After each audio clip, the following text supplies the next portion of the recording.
My mother-in-law let herself into my house in the middle of the night and kidnapped my 4-week-old baby, and now I'm considering divorce because my husband doesn't see how messed up this is. So a little backstory. My husband is an only child. His mom has always been very involved. We got along somewhat, but she always sort of crossed some lines. She has a key to our house for emergency purposes only because she lives 4 blocks away. I had our daughter 4 weeks ago. She has been over at least 3 days every week since I've had her. She's always telling me what I am doing wrong and how she'd do things so differently. Baby is up every 2 hours at night and she insists she'd sleep through the night if she could stay at grandma's.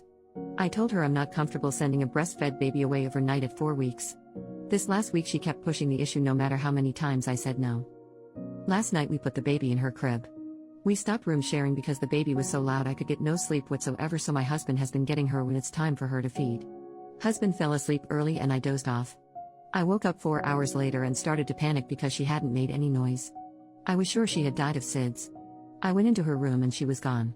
I froze and started screaming her name around the house like she would somehow pop out, like it was all a joke. My husband woke up in a panic and just screamed, "What's going on?" over and over. I ran to my phone to call 911 and saw a picture message from my mother-in-law of my sleeping baby in her arms with the caption "Sleepover at Gam Gams." I was immediately enraged. I screamed so hard I almost vomited. I called her and saw red. I told her I was coming to get the baby and she would never see her again and to never contact our family again. My husband decided it was best if he went to get her. When he came back he said his mother decided to let herself in and give us a break, that she was sure we'd hear the text and she thought we would be thanking her for a night's sleep. I do not give a damn. I hate her. I cannot forgive her for this. My husband thinks I need to calm down. That we just need to get our key back. His lack of urgency about the situation makes me want to divorce him. We have never had any issues before this, but this feels like a deal breaker to me. I already had PPA and now it's through the roof. I don't feel safe in my own home with my family. I hate my mother-in-law. I hate my husband. When I think about what happened I sob uncontrollably. I can't sleep now that I know I can't protect my baby when I sleep. I can't believe I did not wake up. I feel like the biggest piece of crap mother. If any danger really came I would have let my daughter down. Am I overreacting for wanting a divorce or for never wanting to see my Mill again? My husband and mother-in-law think it's my hormones and I have overreacted. Am I overreacting? I just needed to talk about it with non-involved parties. I have no friends or family for hundreds of miles. Oh, and she also fed her formula while she had her, but that's the least of my worries. It still infuriates me because breastfeeding has been really hard for us. Edit. I just wanted to give everyone a quick update. I didn't respond, but I've read every comment and the support I got has meant so much to me. I bawled reading them because I finally felt like someone was on my side. I called my mom late last night and I got a hotel. I refused to tell my husband where I was going but told him the baby and would be safe. My mom is disgusted about what I've been through. She's getting on a plane today to come help me. This entire experience has pushed me to the point that I need therapy, so today my first order of business is getting a therapist set up as soon as possible.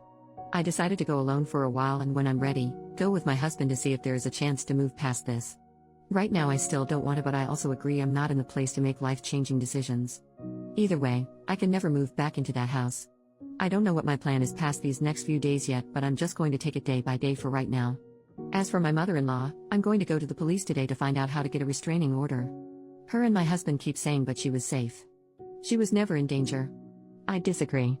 My mother-in-law is clearly not mentally capable to care for a child. Who knows what else she would do because she feels she knows best. Thank you all so much. I can't tell you how much the support from some internet strangers has meant to me. Update, 2 weeks later, I want to thank everyone again that thought about me after my first post. This past 2 weeks have been crazy for me emotionally, but I saw the request for an update and wanted to let everyone know what was going on even though it's been generally uneventful. I got so many messages and comments with support that meant so much to me. So soon after I wrote that post my mom had arrived to help me get through my anxiety and support me. By the time she was here I was in a hotel and still had not slept. It was going way too long without sleeping and I think the deprivation of sleep was making me crazier. She came and sat with me while I slept. It was the most helpful thing anyone could have done for me.